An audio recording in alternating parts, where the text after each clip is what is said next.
감히 저희들이 하나님 앞에 살아계시는 하나님, 전능하신 하나님, 완전하신 하나님, 다 가지신 하나님께 헌금을 드릴 수 있는 이런 시간, 또 이 제도를 만들어 놓으신 것은 내가 너를 통해서 이 세상의 돈들이 똑바로 쓰여져서 이 땅에 하나님 나라가 임하기를 원한다라는 그런 뜻인 줄로 압니다.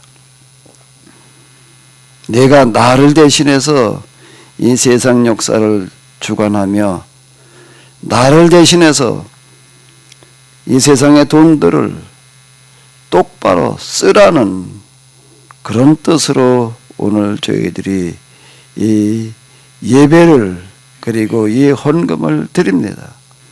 하나님, 이 예배와 그리고 헌금을 받아 주시옵소서. 그리고 부족한 저희들 이 땅에 살아있는 동안 하나님을 대신할 수 있는 그런 자 되게 하여 주시옵소서.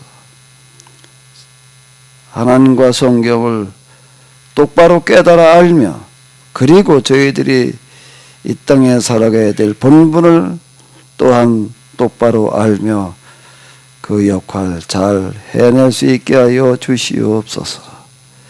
예배를 드리며 또한 헌금을 드리는 모든 이들에게 복 내려 주시옵소서. 우리 주 예수 그리스도의 이름으로 기도하옵나이다. 아멘.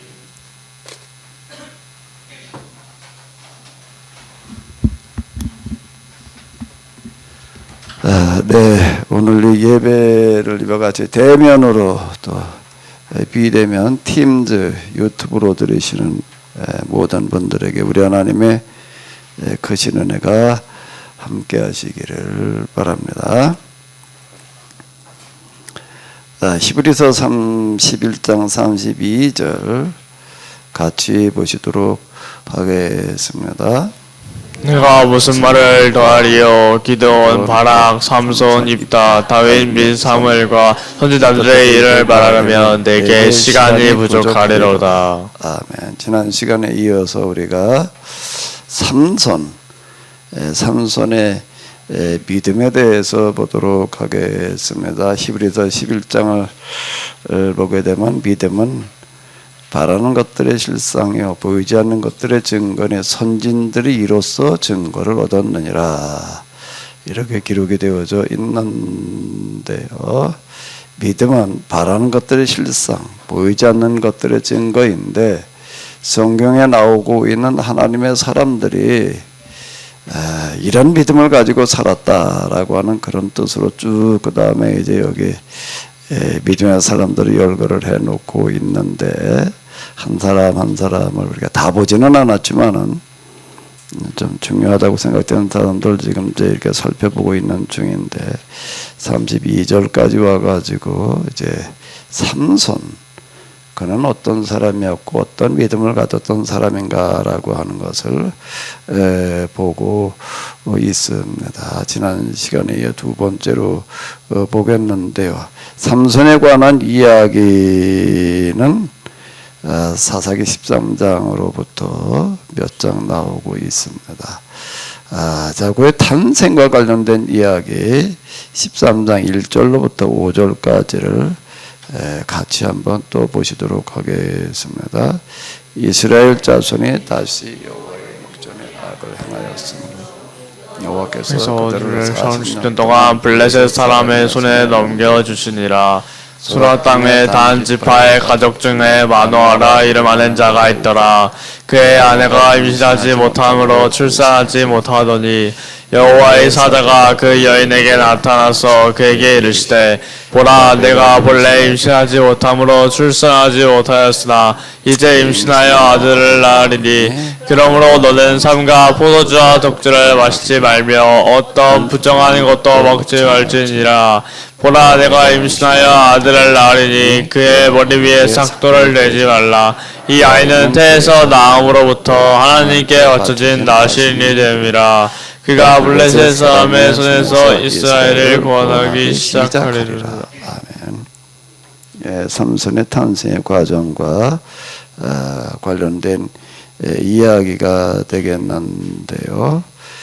그의 부모에게 천사가 수태고지를 통해서 이제 태어나게 되는 그런 이야기가 되겠습니다. 지난 시간에는 이 마노아라고 하는 사람, 삼손의 아버지에 대해서 우리가 이렇게 좀 살펴봤었습니다. 자, 성경에 보게 되면 수태고지를 통해서 이제 태어나는 그런 이야기들이 좀 오늘 읽은 사사기 13장의 이 삼손의 이야기, 그리고 이제 창세기 10장에 가게 되면 이제 아브라함의 이야기가 나오고 있습니다. 그리고 또 누가복음 1장에 보게 되면은 사가랴의 이야기가 나오고 있는데요. 자, 이 삼손의 이야기, 아브라함의 이야기, 사가랴, 즉 세례 요한의 아버지가 되겠는데요. 이 세 이야기의 공통점을 좀 한번 찾아보시도록 하겠습니다. 오늘 이렇게 기도를 해주신 우리 김준서 장로님한테 좀 갖다 드려 봐봐요.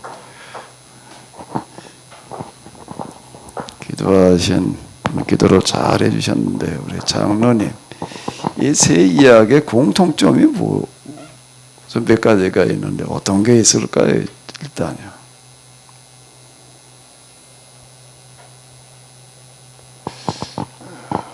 그 시대에 그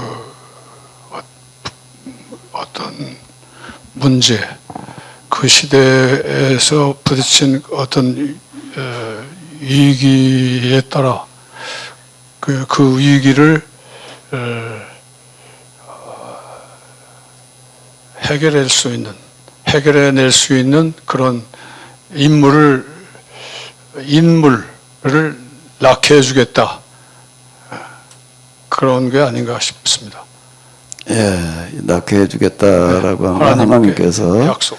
이 세 사람들에게 뭐라고 말씀하시는가라고 하게 되면은 이제 너에게 아들을 낳게 해주겠다라고 하는 그런 이야기, 그게 공통점이 되겠습니다. 성경에 보게 되면은 아이를 낳지 못하다가 이제 낳는 이야기가 많이 나오지는 않고 몇 번 나오고 있는데, 그 대표적인 이야기가 지금 이제 이 삼손의 이야기, 그리고 아브라함이 누구를 낳는 거죠? 이삭을 낳는 이야기. 그리고 또 사가랴가 누구를 낳는 거예요? 세례 요한을 낳는 그런 이야기가 이제 이 세 이야기의 공통점이 되겠습니다. 장로님 마이크를 잡으셨으니까 하나만 더 찾아봐요. 또 공통점이 어떤 게 있을까요? 몇 가지가 있습니다. 몇 가지가 공통점이 있는데요. 아들이 그 임신을 하지 못한 그런 상황이었던 것 같아요. 예. 그런 상황이었어요. 임신이 거의 불가능한. 그리고 이제 그 다음에 우리 사회자에게 마이크를 좀 당겨보세요. 이제 기도 사회하신 분들은 항상 준비를 하셔요.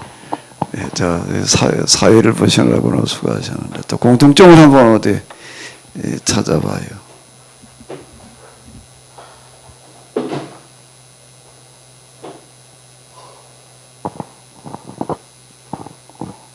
잘 모르겠습니다. 그럼 아무한테나 마이크 남기고 싶은 사람한테 남겨봐요. 우리 대표죠, 이정호 장로님. 이정호 장로님이 제일 그냥, 이정호 장로님 항상 준비하고 계셔야 되겠어요. 네, 저희니까 대예배 시간이지만은 질문 이런 식으로 다 좀 진행을 합니다. 네, 좀 장로님이 한번 찾아봐요. 또 공통점이 어떤 게 있을까요?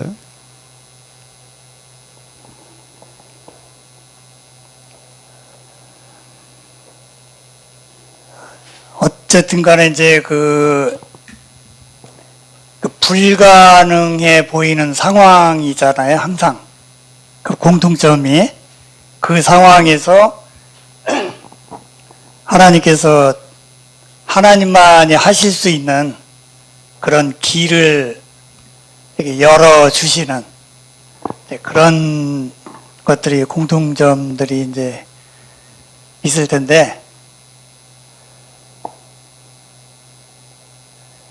뭐 여기 뭐 특별한 그 사건별로 특별한 어떤 그 별도의 그런 내용들도 있지만, 그래도 어쨌든 간에 하나님께서 나이가 많다든지 이랬던 그 불가능한 상황에서 이거 본래 임신하지 못함으로 그랬었는데, 그런 상황에서 이제 그 길을 열어주시고, 또 사람이 잘 이해할 수 없는 그런 일들을 통해서 하나님의 일을 이뤄나가시는 그런 것들이 아닌가. 예, 고맙습니다. 또 얘기하고 싶으신 분 있으시면 왜 난 안 시키냐? 얘기하고 싶으신 분 누구든지 얘기를 해보세요. 우리 저 멀리 상주에서 오신 우리 권사님한테 마이크 좀 드려봐봐요. 상주에서 여기까지 이렇게 오늘 그냥 올라오셨는데 우리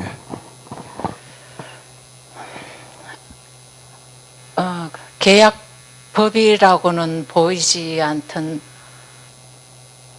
어둠의 시대에 사람들이 비참하게 살아가는 현실을 보고 하나님의 그 법이 실현될 수 있도록 하나님의 계약법이 회복되어서 사람들이 살만한 세상 만들어 보겠다는 그런 절박한 심정으로 기도했던 분들인 것 같습니다. 저 중요한 공통점 중에 하나를 또 이렇게 얘기를 해주셨는데요. 다시 정리를 해보게 되면 이 세 사람의 공통점은 아이를 낳지 못하고 있었다라고 하는 겁니다. 그리고 이제 노년, 죽을 때가 가까워져 가는데도 불구하고 이 세 사람은 아이를 낳지 못한다라고 하는 게 요즘하고 고대하고는 얘기가 다릅니다. 이 가계를 이어가는 게 고대에서는 제일 중요한 그런 일이 되겠는데요. 대를 잇는다라고 하는 거. 이제 대가 끊기게 된 거예요. 그러면서 이제 노년에 이르러서 더 이상 이제 나이가 많아가지고 아이를 낳을 수 없는 그런 상태였다라고 하는 겁니다. 그런데 그런 게 공통점인데 이 세 사람의 공통점은 또 뭔가라고 하게 되면은 아이를 낳게 해달라고 기도하고 있는 게 아니다라고 하는 겁니다. 이 사람들은 대가 끊기게 생겼는데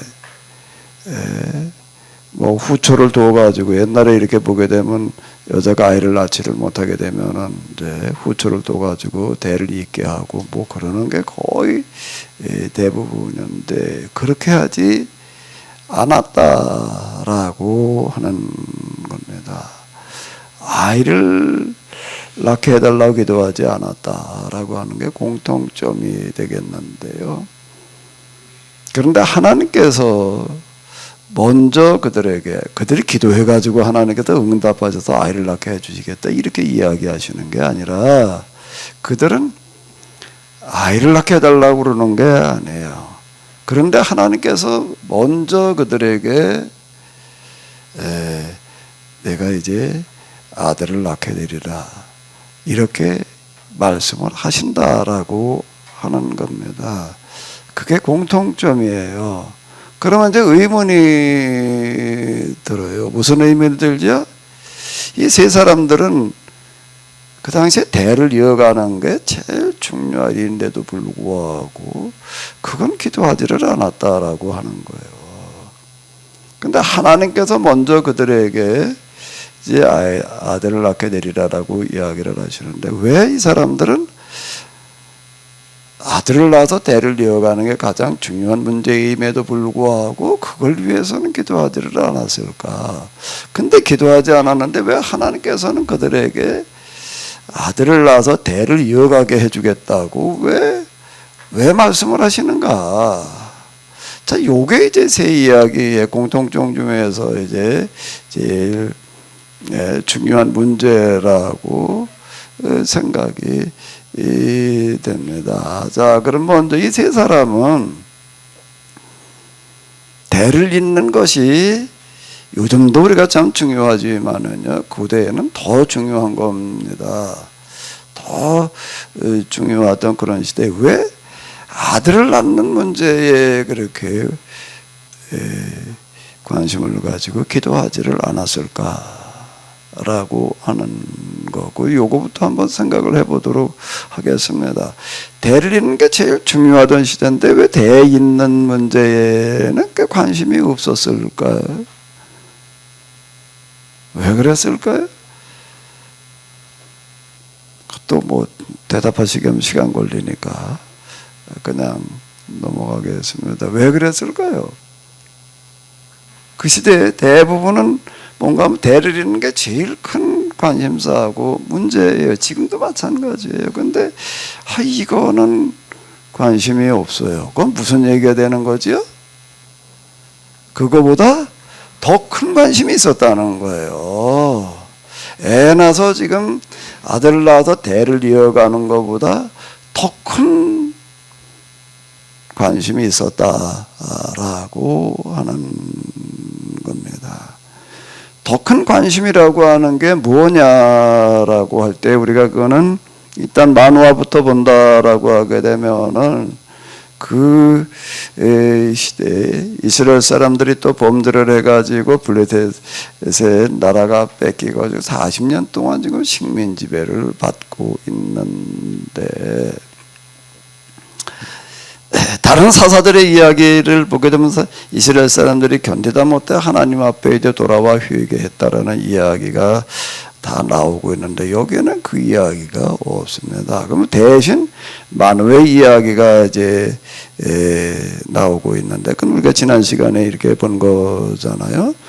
누구도 나라가 망한 거에 대해서 크게 관심을 가지고 있지 않는 그때 유일하게 만화가 이 문제에 관심을 가지고 살았다라고 하는 건데요. 너를 아들을 낳아서 그에게 포도주와 독주를 마시지 말게 해라. 부정한 것을 먹지 말게 해라. 그리고 삭도를 대지 말라. 아이에게 이렇게 하라라고 이제 천사가 이야기를 해주는데 그 의문이에요. 왜 아이에게 포도주와 독주를 마시지 말고 어떤 부정한 것도 먹지를 말아라. 그리고 머리를 자르지 말라라고 이렇게 얘기를 했을까라고 하는 그 이야기. 이게 이제 고대 기록 방식인데요. 그걸 다시 우리가 그 시대 입장에 들어가서 풀어본다라고 하게 되면은 마노아라는 사람이 나라가 망해서 지금 블레셋이 지배받고 있는 것을 그거를 탄식하면서 포도주, 독주를 마시지 않고 부정한 것을 먹지 않고 어떻게 하고 살았다는 얘기라고요? 머리를 풀고 살았다. 머리를 푼다라고 하는 것은 머리를 단단하지 않는다. 옛날에 이렇게 보게 되면은 부모가 죽게 되면은 조상이 나게 되면은 그 후손들이 제일 먼저 뭐부터 하는 거지요? 머리부터 푸는 거예요. 머리 푼다는 얘기는 상투를 옛날에 들었기 때문에 이제 그 푼다는 얘기가 되는 게 완전 산발을 하는 거예요. 그 슬픔의 표시가 되는 겁니다. 그러니까 상중에 세수도 면도도 하지 않고 그 옷은 또 뭘로 입는가라고 하게 되면은 비옷으로 갈아입고 그리고 이제 장례를 치르는 동안 지금은 사라진 것 같은데요. 한 80년대까지만 하더라도 전통 방식으로 이제 이 장례를 치를 때 그때는 이제 장례식장에서도 마찬가지였던 것 같은데요. 장례식장이 있기 이전에도 그랬고요. 장례식장이 생긴 다음에도 초기에는요. 문상객이 오게 되면은 상주들이 다 곡을 하게 되어져 있었습니다. 다 곡을 했어요. 근데 요즘은 그거 사라져버리고 이 많은데 그러면 지금 마누아라는 사람은 나라가 망한 걸 이렇게 애통해하면서 상주처럼 살았다라는 그런 이야기가 되는 거예요. 우리가 일제 나라가 망했을 때에도 그런 사람들 많습니다. 이 나라를 되찾아야 되겠다라는 그런 일에 관심을 가진 사람들, 그 사람들 이제 독립운동가 그러는데 그 사람들은요 하나같이 자기 집안 일보다 뭐를 더 중요하게 여겼는가 하면 나라를 되찾는 것을 중요하게 여겼습니다. 그래가지고 온 재산 다 털어가지고 독립운동 자금으로 썼어요. 그 가족들은 그 바람에 아주 굉장히 고생하는 어떤 이제 그런 걸 우리가 이렇게 볼 수가 있는데 이 사람들은 뭔가라고 하게 되면 자기 가정일보다 자식들, 처자식들 돌보는 것보다 뭐를 더 중요하게 여겼다는 거예요? 나라를 되찾는 그런 일을 더 중요하게 여겼다. 우리가 뭐 그런 사람들 많이 실제로 이렇게 보잖아요. 우리가 일제 때 몇 년 동안 그러고 있었어요? 36년. 그런데 지금 여기 마노아의 이야기를 보게 되면 이스라엘은 몇 년이야? 40년 동안을 그러고 있었다. 라고 하는 거 이제 그 얘기예요. 지금 뭐 자식 나서 뭐 대를 이어가는 거 지금 이게 문제가 아니라 나라가 망했는데 지금 이걸 좀 어떻게 해봐야지 그러던 사람이었다라고 하는 겁니다. 근데 그러던 사람에게 하나님께서는 어떻게 하시는가라고 하면 자식을 낳게 해달라고 뭐 이러고 기도할 때가 아니에요. 그 김구 선생의 이야기 전에 우리 국어책가 나왔었는데 요즘도 그런 거 나오나 모르겠네. 하나님께서 네 소원이 뭐냐라고 물으신다면은 뭐라고 대답하겠다는 거예요? 첫째가 뭐냐? 대한민국의 독립이요라고 대답하겠다. 그 두 번째가 뭐냐라고 물으면 뭐라고 대답하겠다고요? 대한민국의 독립이요라고 대답하겠다. 그 세 번째는요? 세 번째도 똑같이 나는 대한민국의 독립이라고 이야기를 하겠다. 자기 소원의 첫 번째, 두 번째, 세 번째가 네 번째, 다섯 번째는 그 사람에게는 오직 한 가지 소원만 있었다는 거예요. 첫 번째가 있고 무슨 마지막 첫 번째가 있는 게 아니라 이 나라를 되찾는 거 그게 나의 소원이다. 첫 번째이자 마지막 소원이다. 자 이렇게 얘기를 했는데요. 독립운동가 치고 그 길을 가지 않은 사람 없습니다. 독립운동하다가 붙들려서 옥고를 치른 사람들 주로 서대문 형무소에 와 있었는데요. 거기에 이렇게 보면 여자들도 그런 여자들이 있어요. 뭐 온갖 고문을 다 당하는 거예요. 그런데 그 독립운동가들 가운데에서는요. 그 여자도 그렇고 남자도 그렇고 뭐 유관순 우리가 뭐 잘 알잖아요. 그건 그 10대 어린 소녀였는데 거기 이렇게 보게 되면은 독립운동가들 그 길을 간 사람들은 그 험한 고문을 당하면서도 변절한 사람이 없다. 이렇게 이야기를 합니다. 왜 그런가 하면 나라를 되찾는 게 소원이었기 때문에죠. 그 얘기. 그런 그에게 왜 그들은 대를 잇는 거에 대해서 관심이 없었는가라면 그거보다 더 큰 관심이 지금 나라였다라고 하는 거예요. 그런 그에게 하나님께서 뭐라고 말씀하시는가 하게 되면 내가 너에게 자식을 낳게 해서 어떻게 하겠다는 거예요?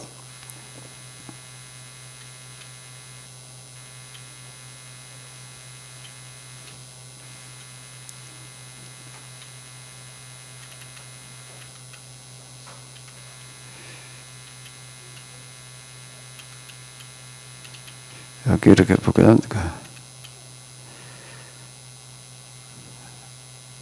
여기 어디에 보게 되면 내 아들이 구원하기 시작하리라라는 그런 구절이 여기 어디 있는데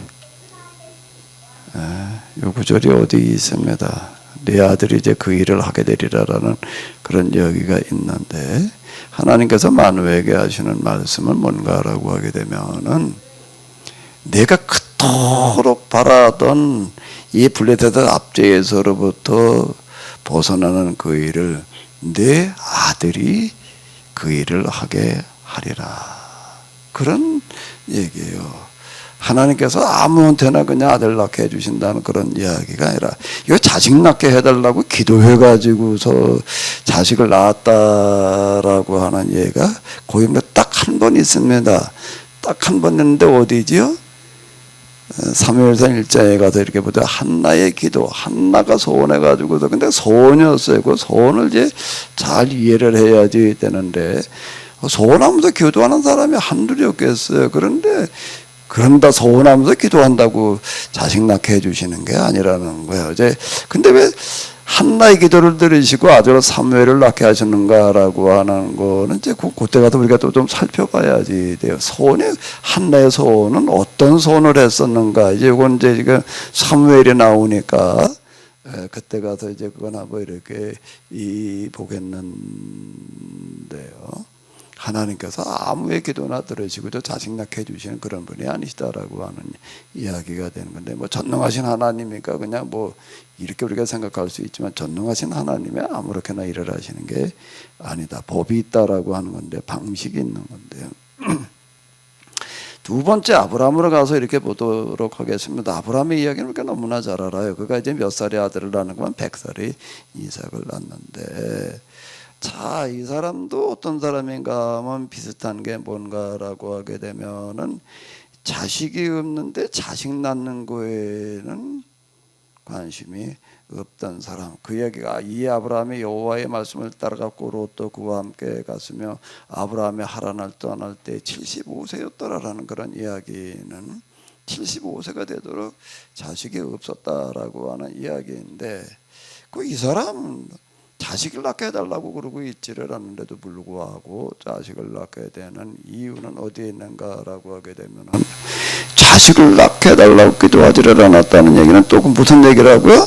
자식 낳는 것보다 뭐가 있다는 거예요? 더 큰 관심이 있다라고 하는 거예요. 이 사람에게 있어서 더 큰 관심이라고 하는 것은 뭔가라고 하게 되면은, 아브라함에게 하시는 그런 말씀 가운데 보게 되면은 이런 이야기가 있습니다. 너는 복이 될지라. 복이 되어라. 복의 근원이 되어라. 복이 될지라는 건 네가 복의 근원이 되어라. 그래도 너를 축복하는 자에게는 내가 복을 내리고 너를 저주하는 자에게는 내가 저주하리니 땅의 모든 족속에 너로 말미암아 복을 얻을 것이라. 사람에게 하실 수 있는 약속의 말씀 가운데 이거보다 더 큰 말씀은 있을 수가 없습니다. 네가 복의 근원이 되어라. 그래가지고 이제 너에게 복을 내리는, 축복하는 자는 복을 내리고 너를 저주하는 자에는 내가 저주를 내리겠다. 땅의 모든 족속에 너로 말미암아 복을 얻을 것이다라고 이렇게 약속을 하십니다. 왜 이렇게 약속을 하시는가라고 하게 되면은 뭐 그건 다 이제 건너뛰고요. 아브라함의 가장 큰 관심은 뭐였다는 얘기예요? 이 세상에 있는 모든 사람들이 다 어떻게 되기를 바라는 거예요? 골고루 복받아 잘 살게 되기를 바라는 그 일이 이 사람에게 뭐였는가 하면 관심과 소원의 전부였다라고 하는 겁니다. 자, 하나님은 전능하신 하나님 이렇게 얘기를 하는데, 다른 말로 하게 되면 같은 전자로도 한다면 전부이신 하나님의 전부예요. 그분이 전부이신 하나님께서는 무엇 찾으시는가 하게 되면은, 무엇 받으시는가 하면은, 전부이신 하나님은 무엇 찾으시고 무엇 받으실까요? 전부이신 하나님은 무엇 찾으시고 무엇 받으실까요? 전부예요. 옆에 어떤 사람이 있으면 아주 피곤한가 하게 되면은, 자수성가한 사람이 있으면 피곤합니다. 자수성가한 사람이 옆에서 저 머리도 보기에는 어우 저 사람 맨소로 시작해가지고서 뭘 어떻게 했대 이렇게 얘기하기는 쉬울지 모르지만요, 그 사람하고 같이 살거나 자식들이나 같이 있는 사람들은요, 같이 있는 사람은 굉장히 피곤해요. 왜 그럴까요? 맨손 시작해서 자수성가를 이뤄놓은 사람은 같이 일하는 사람이든지 식구들한테 뭘 기대하고 뭘 요구할까? 자기가 했던 것처럼 하기를 요구하는, 그러니까 잔소리가 많은 거예요. 양이 안 차는 거예요. 하는 거 이렇게 봐가지고 그렇게 가지고는 안 될 것 같아요. 그러니까 전부이신 하나님께서는 전부인 사람을 찾으시는, 그 전부는 뭔가라고 하게 되면 처음부터 끝까지의 소원이 하나인 사람. 첫 번째 소원이 뭐냐, 두 번째 소원이 뭐냐라고 할 때 그의 소원이, 전부인 소원이 하나님의 소원과 같은 사람인 거예요. 하나님의 소원과 같은 사람인데, 그러면 전부이신 하나님의 소원이 뭐냐라고 할 때, 그분의 세상을 만드시고 인류의 생사, 화복, 역사를 주관하신다라는 이야기는 이 세상 모든 사람들이 다 어떻게 되기를 바라시는 거예요? 다 행복하고 잘 살기를 바라시는 거예요. 그런 세상 되기를 원하시는 거예요. 아주 간단하고 단순합니다. 하나님이 진짜 이 세상을 만드셨다면은, 그리고 지금도 살아계셔서 이 세상 모든 만물을 주관하신다면 그분이 뭘 하셔야 되겠어요? 당연히 그런 세상이 되기를 바라셔야 될 거 아니에요. 그렇게 되기를 바라는 그 사람을 찾으시는, 그 사람에게 함께 하신다라고 하는 겁니다. 그러니까 아브라함을 가리켜서 믿음의 조상, 복의 근원. 믿음의 조상이라는 것은 뭔가라고 하게 되면은 아브라함이 성경에서 얘기하는 믿음의 조상이다. 그 얘기는 뭔가 하면 무슨 믿음인가 하면 지금 말씀드린 그대로예요. 하나님이 진짜 계시다면은, 그리고 그분이 정말 세상을 만드셨고 지금도 세상 모든 만물을 주관하신다면은 당연히 어떤 분이셔야 되는 거예요. 그분은요, 이 세상이 어떻게 되기를 원하시는 분이어야 되는 거예요? 모든 사람들이 다 행복하고 잘 살게 되기를 원하시는 그런 하나님이어야지. 이를 믿는 믿음, 그게 누구라고요? 아브라함. 그리고 그걸로 끝나는 게 아니에요. 그래도 그 하나님을 내가 이제 믿으면은 어떻게 된다는 거예요? 그 하나님 믿으면은, 그 하나님 믿으면 하나님께 복 받아가지고 잘 사다? 그거는 기복신앙의 믿음이고, 그런 걸 가리켜서 하등종교, 미신이라고 그러는 거예요. 그 신한테 가가지고 열심히 뭘 어떻게 해가지고 내가 복 받겠어 이렇게 얘기를 하는 걸 기복종교라고 그러는 거, 그걸 미신이라고 그러는 거예요. 그렇게 믿는 거는 그건 신앙의 차원이 아니다라고 하는 거예요. 그래서 그런 하나님을 어떻게 믿는가 하면 이 세상을 만드셨고 살아계시고 세상 모든 만물을 지금 주관하신다라고 하는 그런 하나님을 믿는다면은, 그 믿는다라고 하는 거는 그건 뭘 말하는가 하면 그 하나님은 그걸 원하시기 때문에 하나님을 대신해서 그런 일을 해야 된다라고 이렇게 믿는 사람, 그 사람이 누구였다고요? 아브라함. 그래서 그 사람을 뭐라고 부른다고요? 믿음의 조상이라고 그러는 거예요. 믿음의 조상이라고 이렇게 얘기를 하는 거예요. 그 다음 이 사람을, 아브라함은 믿음의 조상, 그리고 또 하나 뭐라고 불러요? 복의 근원. 복의 근원이라는 거가 왜 복이에요? 네가 복이 될지라 말이야. 너를 통해서 세상 모든 사람들 복 받고 살게 되리라는 그런 얘기가 무슨 얘기가 되는 거예요? 그럼 내가 이제 너를 통해서 이 세상을 그런 세상에 되게 하고 이 세상 모든 사람들이 그렇게 살게 되게 하겠다라는 그런 뜻이 이렇게 되는 겁니다. 이게 아브라함의 이야기예요. 이 사람은 지금 뭐 자식을 낳아가지고서 집안이 어떻게 잘 되고 지가 복 받는 거 이걸 관심을 가지는 사람이 아니에요. 세상 모든 사람이 다 잘 살게 되는 그런 세상 만드는 거를 관심 가지는 사람, 이걸 성경에서는 믿음이라고 그러는 겁니다.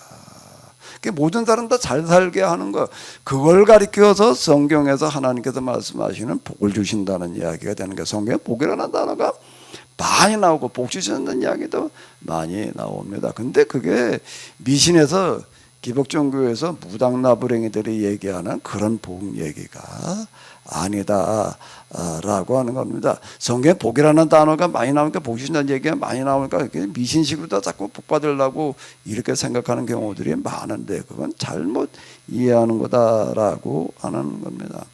하나님께서는 이런 아브라함에게 뭐라고 말씀하시는가라고 하게 되면은 내가 너에게 자식을 주어서 그 네 자식이 네가 바라던 그 일을 하게 하겠다. 자, 이렇게 이야기를 하시는 겁니다.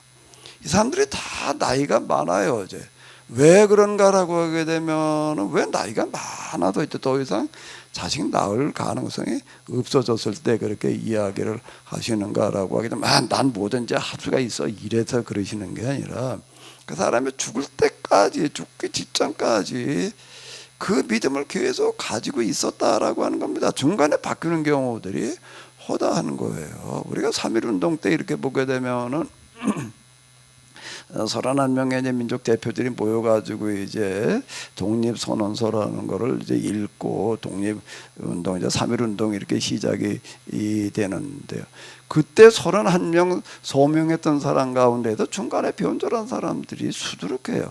독립선언서를 쓴 최남선도 변절을 해가지고서 말년에 가가지고서는 어떻게 일제 말기에 가가지고서는 학생들한테 돌아다니면서 저 참전하라고 독려하고 다녔어요. 이광수도 그 문학인 이광수도 그랬고요. 거기에 최린이라는 사람들도 그렇고 그 주축들이 다 변절해버리고 말았습니다. 끝까지 버텨낸 사람 대표적인 사람이 한용운이에요. 불교 한용운. 그 한용은 나중에 이광수나 최남선이 길에 지나가다 받지도 않고 그냥 쳐다도 안 보고 지나갔다 이제 이렇게 우리가 이제 알고 있는데 중간에 변절하는 사람들이 수두룩한 거예요. 그런데 이 사람들의 공통점이 뭔가 하면 나이 먹어서 이제 죽을 때까지 그 생각을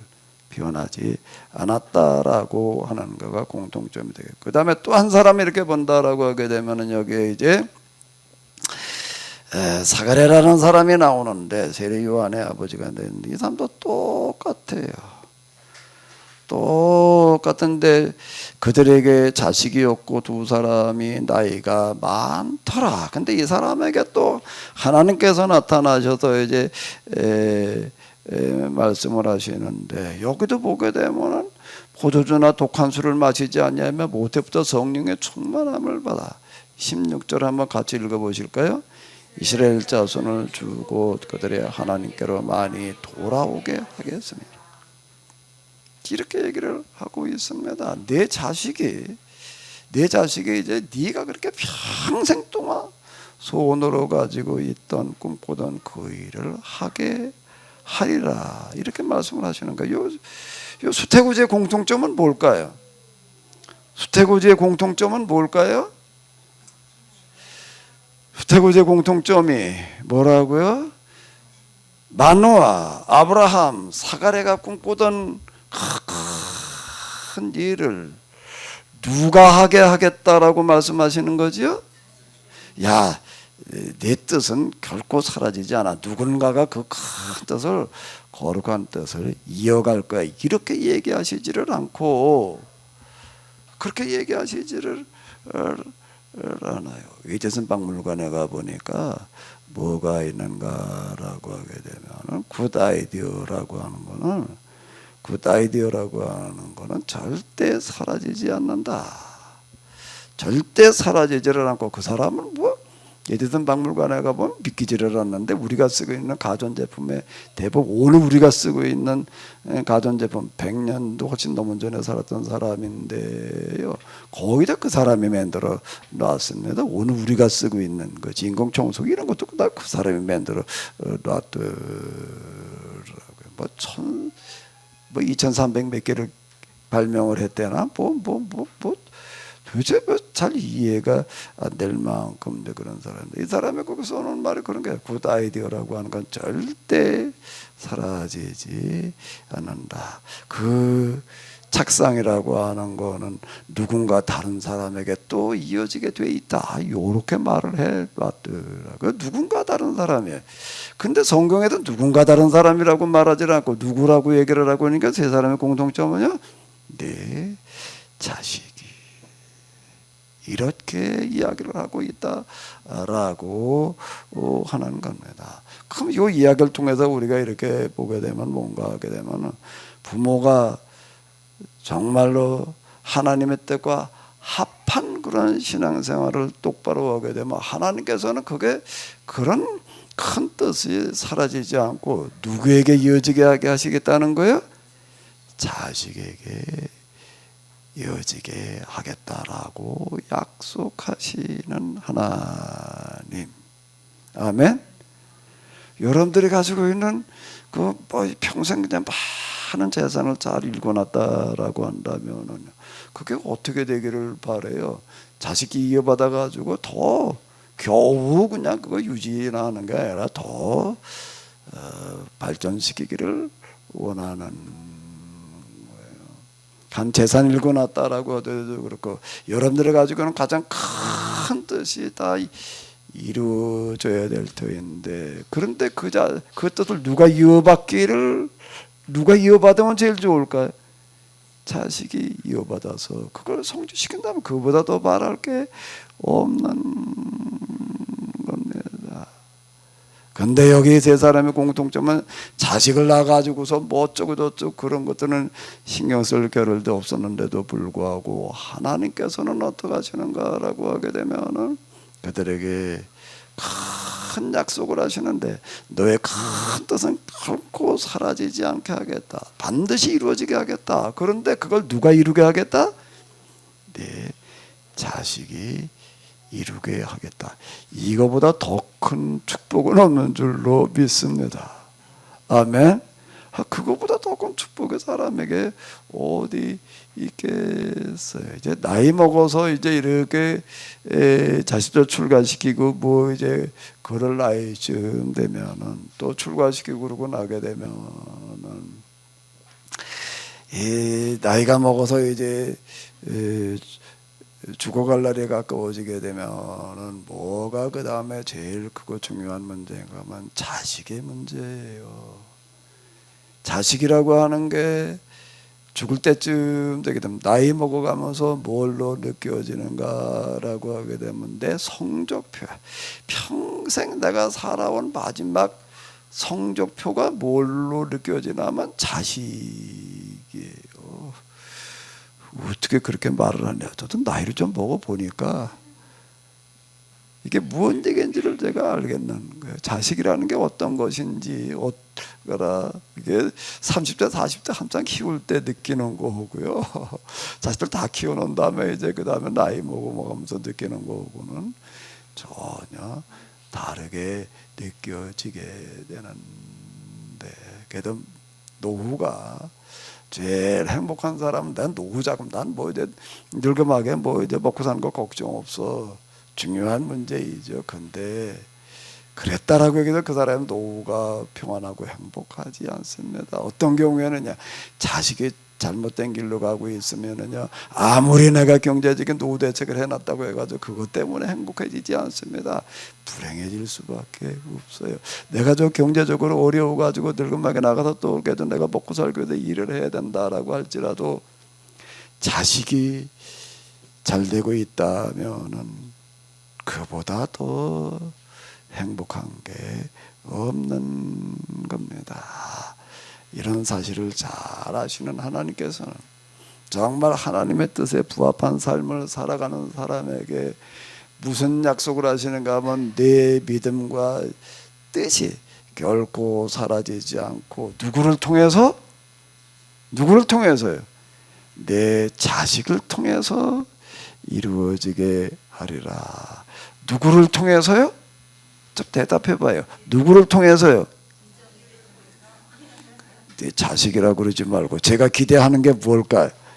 이런 사람들의 이름을 가지고 좀 얘기를 해봐요. 내가 기대하는 게 이제 자식이라고 그러기를 원하겠어요. 그래, 저는 눈치가 있어야지. 자, 다시요. 자, 하나님께서는 뭐라고 약속하시는가 하면 내가 평생 동안 갖고 노력했던 신앙생활 그리고 내가 했던 그 모든 기도 그 큰 뜻이 결코 사라지지 않고 누구를 통해서요? 네 누구를 통해서요? 입을 안 여시는 분들은 자식이 없으시구만. 여기 보니까 자식 없는 사람들이 꽤 여러 명인 것 같으네. 우리 하나님께서는 뭘 원하시는가 하면은 대를 이어서 신앙이 잘 이어가기를 원하십니다. 그건 하나님의 방식이 뭔가 뭐 하나님께서 처음에는 아담과 이브를 만들어 놓으셨지만 그 다음부터 인류는 그 부모가 자식을 낳게 사람은 남자와 여자로 만들어 놓으시고요. 그 부모가 자식을 낳아서 키워서 대를 이어가게끔 이렇게 만들어 놓으셨어요. 그리고 유전자라고 하는 것도 그렇고 이게 다 자식이 부모를 닮게 되어져 있습니다. 자식이 부모로부터 물려받지 않는 게 뭐가 있어요? 나 가지고 누가 키워요? 부모가 키워나가지고서 그 다음에 그가 어른이 되고 사회인이 돼 나가는 거지. 지 혼자 덜러덩 크는 게 아니잖아요. 다 부모가 키워가지고 다 사람 되게끔 이렇게 만들어 놓으셨는데 그게 하나님의 방식이에요. 그럼 그 하나님께서 또 뭘 원하실까? 부모의 그 큰 뜻, 고상한 뜻을 누가 이어가기를 원하실까요? 혈액형만 유전자만 이어가기를 원하시는 게 아니에요. 뜻도 이어가게 하시는 줄로 믿습니다. 내가 내 자식을 통해서 같이 해봐요. 시작. 내가 내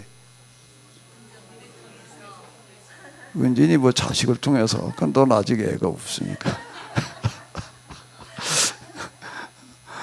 다 그런 은혜가 여러분들 모두에게 넘치시기를 바랍니다. 아멘. 다 그렇게 되시기 바랍니다. 자, 오늘은 좀 특별한 날이어서요. 이제 오늘 얘기는 여기 좀 끝내고요. 우리 조기환 장로님 취임식을 그냥 이어서 우리 뭐 특별하게 무슨 뭐 그냥 뭐 거창하게 이렇게 하지 않고 그냥 좀 조용하게 이렇게 뭐 하려고 이제 그러는데 우리 이어서 취임식을 거행하도록 하겠습니다. 우리 조기환 장로님 우리 전선생님 앞쪽으로 저 진상 입사님 좀 옆으로 가셔. 비키시고 앞자리로 좀 나와서 앉아주시기 바랍니다. 두 분만 일로 오세요.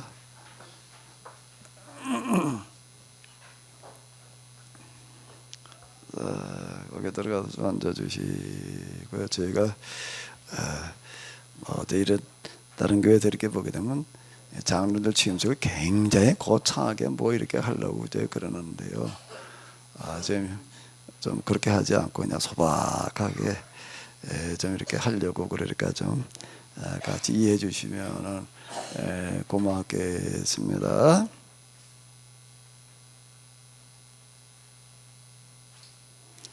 자, 하나님의 말씀을 한 거 보도록 하겠습니다.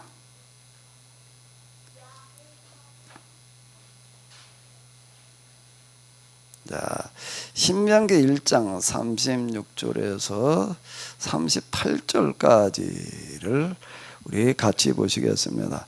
오직 여분네 아들 갈렙은 온전히 여호와께 순종하였으니 그는 그것을 볼 것이요 그가 받은 땅을 내가 그와 그의 자손에게 주리라 하시고 여호와께서 너희 때문에 내게도 진노하사 이르시되 너도 그리로 들어가지 못하리라.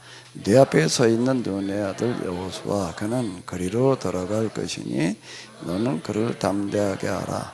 그가 이스라엘 자손에게 그 땅을 기업으로 차지하게 하리라.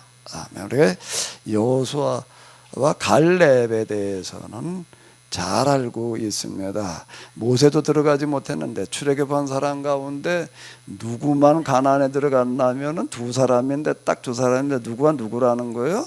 여호수아와 갈렙입니다. 이 두 사람만 살아서 이제 이 출애굽한 그런 세대.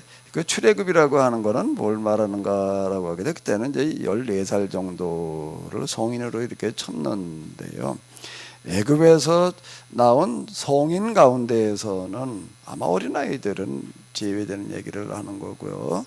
어른 가운데에서는 여호수아와 갈렙만 들어갔고 가나안에 들어간 사람들은 다 나올 때부터 어린아이였거나 아니면 광야에서 태어난 세대만 이렇게 들어갔다라고 하는 건데, 그 두 사람이 누군가 하게 되면 갈렙이 되겠습니다. 이 갈렙에 대해는 하나님께서 뭐라고 말씀하셨는가 하면 갈렙을 온전히 여호와께 순종하였은즉 그는 그것을 볼 것이요라고 하는 건 가나안 땅에 들어간다는 이야기가 되는 거고, 그가 밟은 땅을 내가 그와 그의 자손에게 주리라라고 말씀을 하시는데, 그가 밟은 땅을 내가 그와 그 자손에게 주리라는 그런 말씀은 이스라엘 사람들이 가나안에 들어가가지고 다 제비를 뽑아가지고 이제 지파별로 땅을 분배를 받고, 먼저는 지파별로 땅을 분배를 받고 그 다음에는 이제 그 지파 땅 내에서 또 제비를 뽑아가지고 땅을 이렇게 분배를 해 주었습니다. 근데 갈렙에게는 하나님께서 어떤 특권을 주셨는가라고 하게 되면 내가 밟은 땅을 주리라는 그런 말씀은 이건 네가 선택하게 하겠다, 그런 특권을 주셨다라고 하는 거야. 네가 가서 네 마음에 드는 땅을 네가 선택해라. 이스라엘 땅 사람들은 아니에요. 제비 뽑아가지고 이게 뭐 어떤 게 걸릴지 모르는 거예요. 이런 특권을 주셨다라고 하는 거고, 여호수아에게는 내 앞에 서 있는 눈의 아들 여호수아는 그리로 들어갈 것이니 너는 그를 담대가라. 그가 이스라엘에게 그 땅을 기업으로 차지하게 하리라. 여호수아라고 하는 사람은 모세를 대신해 가지고서 가나안에 들어가서 그 가나안 땅을 차지해서 분배하게 하는 그 일을 하게 하리라. 자, 이제 요렇게 이제 이야기를 하시는 거예요. 두 사람에게 이제 이렇게 특권을 주셨어요. 특권을 이제 여호수아부터 얘기를 한다면, 여호수아는 무슨 일을 했다고요? 모세를 대신해서 이스라엘 사람들을 가나안에 들어가 가지고 그 땅을 차지하고 뭐하게 하는 일을 했다는 거예요. 그 땅을 기업으로 차지하게 하리라는 건 제비 뽑아서 다 이렇게 분배해 주는 일을 하게 하셨다라고 하는 거고요. 갈렙에게는 무슨 특권을 주셨다고요? 너는 가서 네가 가지고 싶은 땅을 가져라. 딴 사람들은 아니에요. 제비 뽑아가지고 였지. 내가 가지고 싶은 땅, 가지고 싶은 만큼 가져라. 자, 이렇게 복을 주셨는데, 그 괜찮겠죠? 별로 관심이 없으신가? 오늘 장로님으로 취임하신 조교한 장로님은 네가 땅을 네 마음대로 차지해봐라 그러면 뭐 어떤 땅을 고르실 거예요? 무슨 소설에 그런 거 있어요. 어디 인디안 거기를 갔더니요, 하도 땅을 갖고 싶어 하니까는 해 뜰 때 불러가지고도 오늘 너 갖고 싶은 땅을 다니면서 이렇게 골라라. 그러면 오늘 네가 가서 말뚝 꽂아놓은 건 다 너에게 주겠다 그랬어요. 그 사람이 지나가다 보니까 저 땅이면 참 좋겠어. 말도 지나가다 가다 보니까 저것도 가지면 좋겠어.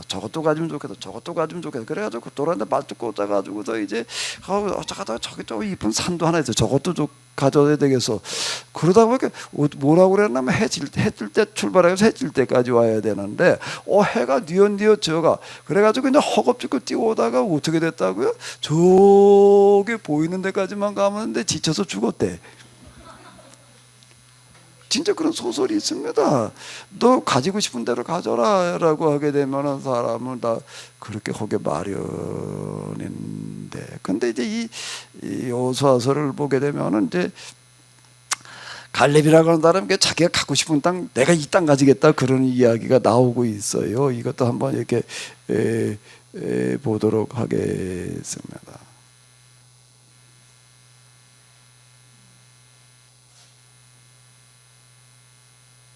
자, 여기까지를 한번 같이 보시도록 하겠습니다. 내 나이 40세 여호와의 종 모세가 가데스바네에서 나를 보내어 이 땅을 정탐하게 하였으므로 내가 정신한 마음으로 그에게 보고하였고 나와 함께 올라갔던 내 형제들은 백성의 간담을 높게 하였으나 나는 내 하나님 여호와께 충성하였으므로 그날에 모세가 맹세하여 이르시되 내가 내 하나님 여호와께 충성하였습니다. 네 발로 밟는 땅은 영원히 너와 네 자손의 기업에 되리라 하였나이다.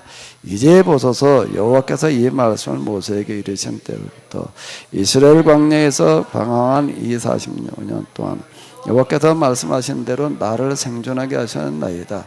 오늘 내가 85세로 돼 제가 나를 보내던 날과 같이 오늘도 내가 여전히 강건하니 내 힘이 그때나 지금이나 같아서 싸움이나 출입에 감당할 수 있으니 그날에 여호와께서 말씀하시니 산지를 지금 내게 주소서. 당신도 그날에 들으셨거니와 그곳에는 아낙 사람이 있고 그 성읍들은 크고 견고할지라도 여호와께서 나와 함께 하시면 내가 여호와께서 말씀한 대로 그들을 쫓아내리이다. 아멘. 거기까지만 하겠습니다. 이제 이 땅을 내게 주소서, 이 산지를 내게 주소서, 이걸 가지고 또 찬양도 만들어 놨더라고요. 일단 찬양부터 한번 불러보자고요. 이 산지를 내게 주소서.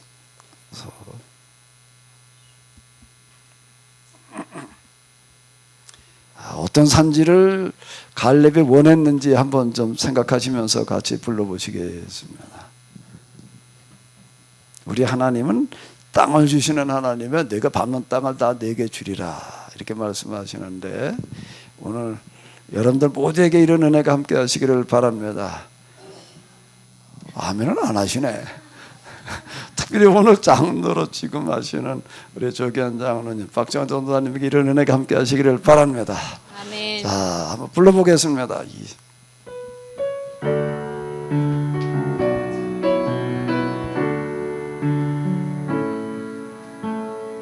미 주신 땅으로 한 걸음씩 나아갈 때에 수많은 적들과 견고한 성이 나를 두렵게 하지만 주님을 신뢰함으로 주님을 의지함으로 주님이 주시는 담대함으로 큰 소리 외치며 나아가는 이 산지를 내게 주소서. 그날에 주께서 말씀하신 이제 내가 주님의 이름으로 그 땅을 취하리니 이 산지를 내게 주소서. 그날에 주께서 말씀하신 이제 내가 주님의 이름으로 그 땅을 취하리니 주님을 신뢰함으로 주님을 신뢰함으로 주님을 의지함으로 주님이 주시는 담대함으로 큰 소리 외치며 나아가는 이 산지를 내게 주소서. 그날에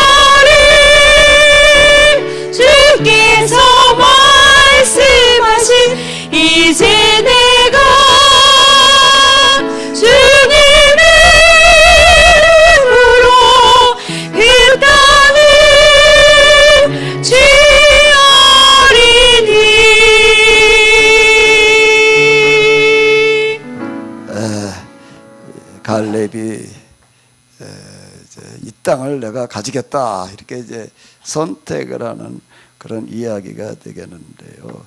도대체 갈렙은 어떤 땅을 내가 이 땅을 가지겠다고 그랬을까라고 하는 거를 좀 이제 이렇게 보도록 하겠습니다. 이제 이게 이스라엘 사람들이 가나안에 들어가서 차지한 땅, 이렇게 므낫세 지파, 갓 지파, 루벤 지파. 므낫세 지파는 이 동쪽에 있고 왼쪽에도 있고 좀 더 양쪽을 가지고 그리고 있는데 이쪽에 나중에 분배한 다음에 그런 이야기이고요.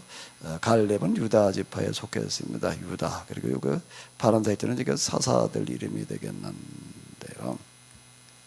이스라엘 사람들이 가나안에 들어갈 때부터 제일 큰 관심은 뭐였는가라고 하게 되면 우리가 가나안에 들어가서 어떤 땅이 우리에게 주어질까였습니다. 그래가지고 이 사람들이 이제 요단 동편 이쪽을 이제 이렇게 차지하게 됐을 때에 므낫세 지파와 갓 지파, 루벤 지파는 뭐라고 얘기를 하는가라고 하게 되면 이 요단 동편 여기가 이제 시온왕 옥이 있고 그러던 데인데요. 여기가 너무 좋은 거예요. 그러니까 이 사람들이 요구하는 거예요. 우리 이 땅을 우리에게 주십시오. 제비 뽑아가지고 주는 거 말고 이 땅을 우리에게 주십시오. 이렇게 요구하는 이야기가 나오고 있습니다. 그래서 이 사람들은 제비 뽑지 않고요.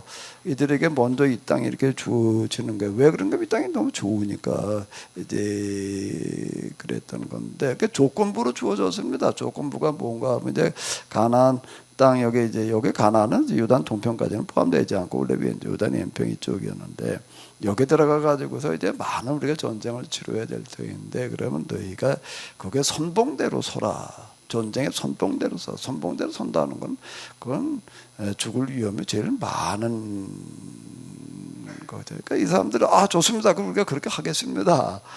이렇게 얘기를 하고 이제 이 땅을 이제 이렇게 먼저 이제 부여를 받는 그런 이야기가 나오고 있습니다. 그리고 이제 요단 서편으로 들어갔어요. 들어가서 쭉 이제 이 땅을 다 이렇게 이제 점령을 했는데 그리고 나서 이제 제비 뽑아가지고 이번에 이제 나눠야 될 판이야.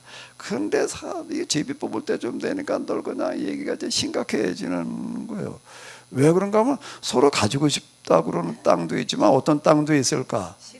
가지고 싶지 않은 땅이 있는 거예요. 이 땅이 걸리게 되면 이건 아주 골치 아픈 거예요. 이거는 그건 살기가 어려운 거야. 살 수가 없는 거예요. 살 수가 없는 게 왜 그런가 하면 일단 땅이 여기는 농사도 못 짓고 양도 못 기를 만큼 황무지야. 여기는 농사도 안 돼.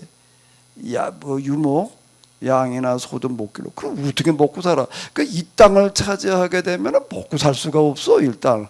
그럼 어디서 양식을 먹고 다 사다 먹어야 돼. 이거 참 곤란한 얘기가 되는 거야. 땅을 받긴 받았는데 농사짓지 못하는 땅을 갖다가 뭘 하나 그래? 어떻게 해야 되나? 근데 이게 농사만 안 되는 게 아니야.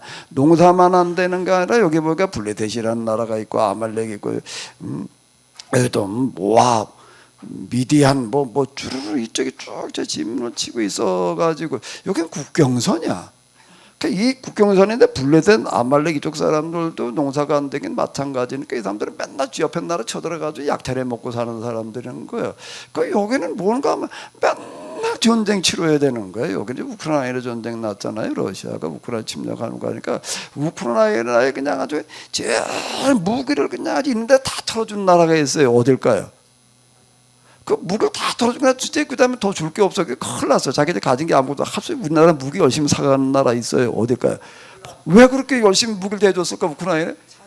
우크라이나가 막 그다음에 자기들이 이제 러시아하고 맞닿게 되면 이제 자기가 침략당하게 생겼으니까 그냥 뭐 우크라이나 좋아서 그런 거 아니라 국경선하고 맞닿으면요 이건 뭐 곤란. 이게 국경선하고 맞닿아도 맨날 약탈을 당해야 되니까 여기는 아주 곤란하게 먹을 것도 안 되지. 맨날 전쟁이나 치러야 되지. 그러니까 다 싫다는 거예요. 이것 때문에들 그냥 아주 지금 난리야. 땅 분배할 줄 되는데 이래가지고 들 그냥 이게 뭐 제대로 제비 뽑기가 어려워지게 생긴 상황이 이렇게 됐어. 그랬더니 어떤 사람이 나서서 뭐라고 얘기를 하는가라고 하게 되면 내가 그 땅을 가지겠다. 이 사람이 갈렙이 유다 지파의 대표자입니다. 우리가 그 땅을 가지겠다라고 특권 특권을 이때 써먹었어요. 무슨 특권을? 내가 밟는 땅을 내가 선택하는 땅을 내가 너에게 주리라라고 하는 거를 갈렙이 언제 써먹나 하면 이때 써먹는 거예요. 그건 이 산지를 내게 주소서를 부르는 사람들을 보면 대단히 존경스러워 보여. 근데 그게 그러면서 동시에 가만히 있어, 이 사람들이 이게 지은 사람도 그렇고 무슨 뜻인지를 알고 짓고 부르고 있나, 내가 그것도 이제 의문이기는 한데 뭐 알고 했겠지, 뭐 알고 부르겠죠. 난 이 찬송을 오늘 처음 불러. 너무 부담스러우니까 부를 수가 없어 이거. 그런데 갈렙이라고 하는 사람은 그 자기의 주어진 특권을 여기다가 써먹는 거야. 그리고 여긴 또 골치 아픈 게 헤브론이라는 데가 있는데, 내가 안악 자손인데 여긴 또 아주 고인들이 살아가지고 점령하는 것도 어려워 이거는요. 근데 야, 우리가 안악 자손 같이 가가지고서 우리가 저 안악 자손 몰아내자. 그러니까 이게 또 누가 나서려고 그러지를 않는 거야. 근데 나이가 지금 85세, 나이도 많아. 85세나 된 갈렙이 뭐라고 그러는가 하면 그냥 우리가 유다 지파 우리가 단독으로 점령을 하겠다. 차 이루고 나가는 거예요. 다 연합군이 형성해 가자 그러는 것도 아니에요 지금요. 그리고 그 산지를 그냥 달라고 저절로 주어지는 것도 아니고, 거기 이게 마지막으로 여기를 이제 점령을 해야 되는데 이게 이제 제일 이제 곤란해. 그런데 차 이렇게 나선 사람이 누구라고요? 갈렙이야. 여호와께 충성했다라는 그런 말. 그 여호와께 충성해가지고 이런 이제 은혜가 주어졌다라고, 이 특권이 주어졌는데, 근데 이 특권을 이렇게 써먹는 사람이었어요. 그럼 그 다음에 이제 뭐가 궁금해요? 결과가 궁금하겠죠. 결과가 궁금한데 그 이후에 이스라엘 역사를 보게 되면 이때 갈렙이 먼저 취한 유다 지파, 이게 유다 지파예요. 이 땅이에요.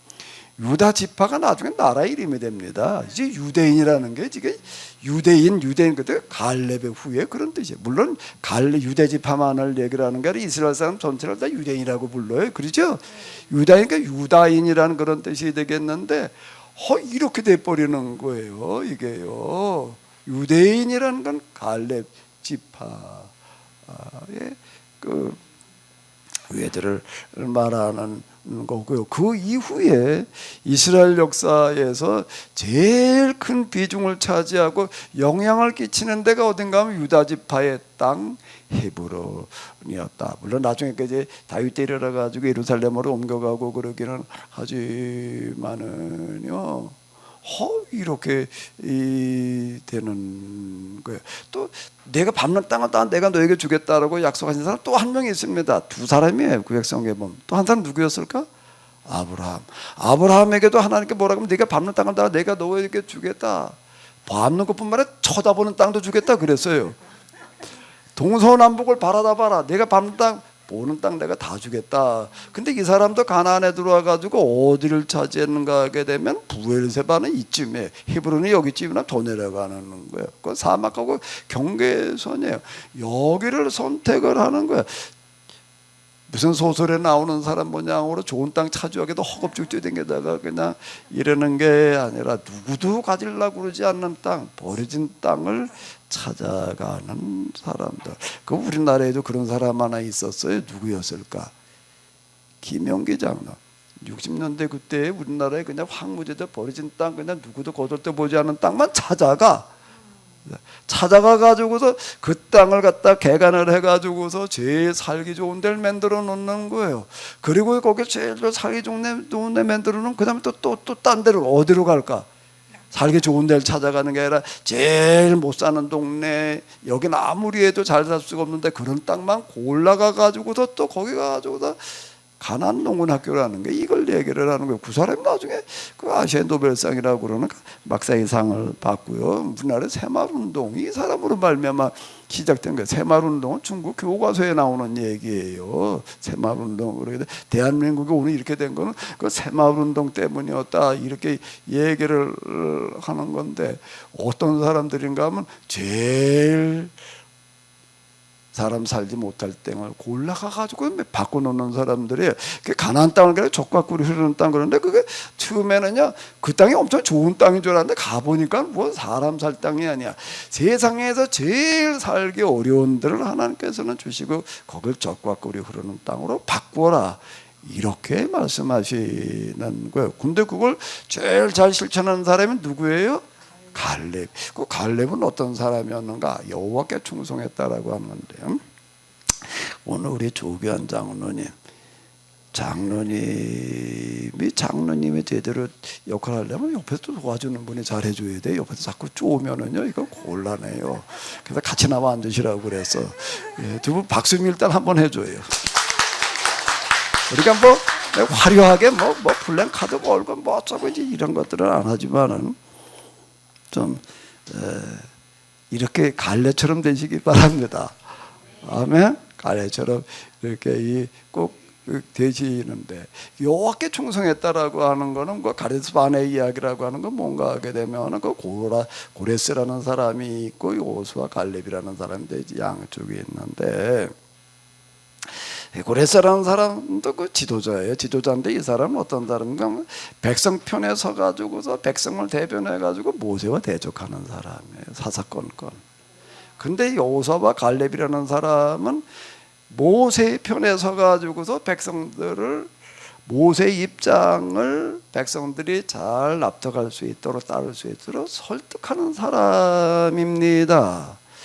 요즘 교회 보기는 다 장로님들이 다 이제 좀 웬만한 계시고 그러는데요. 이렇게 보게 되면 많은 경우에 고레스 같은 장로 고라 미안합니다. 아까 내가 고라라고 그러지 않았나? 고라라고 그랬다고 그러고 들어요. 고라와 같은 장로님이 있는가 하면은 갈렙과 같은 장로님이 있어요. 고라와 같은 장로님이 근데 훨씬 더 많은 것 같아. 나는 그래도 이 교회 장로도 내가 평신도의 대표자야. 이래가지고 평신도들이 원하는 거를 나는 목사님한테 가가지고서 이렇게 얘기할 뿐만 아니라 맞서가지고서 평신들이 원하는 바를 내가 어떻게 대변하겠다라는 식으로 나가는 경우들이 허다합니다. 고라와 같은 장로가 있는가라고 하게 되면은 누구와 같은 장로요? 갈렙과 같은 장로님들이 있습니다. 우리나라에서 제일 훌륭한 장로님의 사표 대표는 누구냐면 조만직 장로님이에요. 조만직 대표 우리 저 지도자 알잖아요. 그분이 장로였어요. 초기 나라 그 지도자들 가운데 교인 아닌 사람이 하나도 없는데 이승만 대통령도 장로예요. 근데 조만직 장로님이 그래서 진짜 모범적인 장로였다 이제 그러는데 왜 그 사람을 모범이라고 그러는가 하면 오늘은 그 사람 민족 지도니까 사는 사람이 많죠. 주일날 교회를 가려고 하는데 어떤 사람이 찾아와서 그냥 중요한 얘기를 하는 거야. 근데 나중에 예배 시간에 가야 되니까 가문서 얘기를 하자. 가문서 얘기를 하다가 보니까 예배가 막 시작되는데 이제 문에 들어서서 그 이제 그 목사님 누구였는가 하게 되면 그 제자가 이제 주기철 목사님이었는데요. 고산학교에서 키운 제자예요. 제자인 그분이 이제 그 그 교회 목사님이었는데 예배를 이제 쭉 시작하고 나니까 장로님 이제 조만식 장로님이 들어서는 거예요. 그러니까 호통을 쳤어요. 뭐라고 호통을 쳤냐면 조만식 장로님 그 자리에 서십시오. 장로가 돼가지고서 예배 시간 늦게 오는 법이 어디 있습니까? 오늘은 서서 벌로 예배를 드립시오. 그랬어요. 그 사람 그저기 멈춰서 가지고서 그날 예배를 다 드렸어. 이제 광고 시간이 됐는데 정말 광고 할 게 있다고 나왔어요. 나와가지고서는 뭐라고 얘기를 하는가 하면 내가 평생 교회 다니면서 오늘처럼 은혜 받은 적이 없습니다. 아멘을 안 하네. 오늘처럼 은혜를 받은 적이 없습니다. 내가 키운 제자가 이렇게 훌륭한 목사님이 돼가지고도 장로가 좀 잘못했을 때 예배 시간 늦은 걸 그 자리에서 그냥 야단치는 걸 보고 나는 너무나 은혜를 받았습니다. 아멘을 안 하네.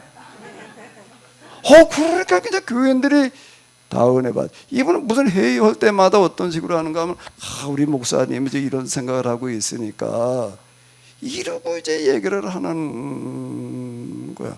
어떤 목사님 목회자 세미나 갔다 이 얘기를 처음 듣고 나서 엄청 은혜를 받아가지고 야 그거 참 멋있다 그래요. 자기 교회 갖다 써먹었어요. 이렇게 눈여겨도 어느 날 장로님이 뭐 좀 약간 늦게 와서 그러니까 그 자리에 멈춰서라고 그랬대. 그리고 야단을 치고서 예배를 드리고 나서 어떻게 됐을까? 쫓겨났어. 이 자식이 말이야 새파란 놈이 그냥 날 갖다 장로를 갖다 공견들 앞에 뭐 망신을 줬다 분수가 있지 쫓겨났다니까요. 그러니까 똑같은 일을 가지고 고라처럼 되는 사람도 있고 갈렙처럼 되는 사람도 있는데 우리 조규환 장로님, 박중환 전도사님 대답 좀 해요. 갈렙처럼 하셔요. 갈렙처럼 모세의 편에 서가지고서 장로님의 모본이 되셔야 될 텐데 목사님의 뜻을 물어가지고 교인들을 설득하는 입장에 서느냐, 교인들 편에서 아주 교인들의 뜻을 가지고 와가지고서 이렇게 된다고 그냥 뻑뻑 우기는 장로님이 되느냐, 이 갈림길인데요. 대부분 다 고라편에 고라처럼 하는 경우들이 허다합니다. 그래가지고 교회에서 온갖 분란도 일어나고 그러고 있어요. 제가 이렇게 이 나이 먹어서 여기까지 이제 와서 이렇게 보니까는요, 목사가 되는 것보다 장로가 되는 게 훨씬 더 어려울 것 같아. 정말 훨씬 더 어려울 것 같지만 어려운 자리에 서셨습니다. 교인 편에 서느냐 목회자 편에 서느냐라고 하는 거의 차이인데, 목회자 편에 서 가지고서 목회자의 입장을 대변해 준다라고 하는 거예요. 그거 어려워요. 이스라엘에 그 많은 사람 가운데 2사람밖에 없었어요. 누가 모세 편에서 제일 열심히 움직여줄 사람이 모세의 형 아론. 그게 누구나 미리암이었을 것 같은데 그들도 안 됐어요. 그 구수 여인의 이야기에서 보게 돼 그냥 모세에게 또 달라지는 어떤 이제 그런 이야기를 이렇게 보게 되는데, 형도 안 됐고 누나도 안 된 못한 그 일을 여호수아와 갈렙이 이렇게 해냈습니다. 왜 그런가 하면 하나님께서는 통해서 일을 하시는데요, 하나님의 말씀을 하나님께서 어떻게 말씀하시냐, 뭐 기도해가지고 신비하게 음성을 듣겠다 그런 사람은 다 마귀에게 휩쓸려가고 맙니다. 설교 시간에 목사님의 말씀을 통해서 하나님의 말씀을 들어야 되는 거예요. 하나님께 충성했다는 거는, 여호와께 충성했다는 거는 모세가 하는 뜻대로 그대로 따라갔다는 이야기가 되는 겁니다. 여호수아를 보게 되면 꼭 모세의 종, 수종자 이런 표현으로다가 얘기를 하고 있습니다. 이 장로님이 모범 장로님이 된다는 건 굉장히 어려운데, 우리 조규환 장로님은 모범 장로님이 되실 줄로 믿습니다. 아멘. 아멘만 하지만 박수 좀 한번 쳐줘요. 그렇게 되시길 바랍니다. 장로님에 되다 보게 되면 감리교단 다른 데도 마찬가지인데요. 가서 이제 감독 감리자 선거 때 이제 선거를 하게 됩니다. 이 지금 우리나라 교회가 망해가는 데 있어서 가장 큰 일등 공신들이 누군가 하면 정치 목사, 정치 장로예요. 끼리끼리 그룹 져가지고도 정치 하러 돌아다니는 이런 목사 장로들이 수두룩합니다. 혹시 감리사 선거할 일이 있다든지 감독 선거할 일이 있다든지 그럴 때는 어떠하신가 꼭 담임 목사님한테 물으세요. 그럼 내가 누굴 찍어야 되겠습니까? 그 정치한 사람 찾아와가지고서 온갖 작업을 다 합니다. 우리 감리교단에 이렇게 보게 되면요, 많은 교회에서 장로들이 목사님하고 이게 서로 이게 달라.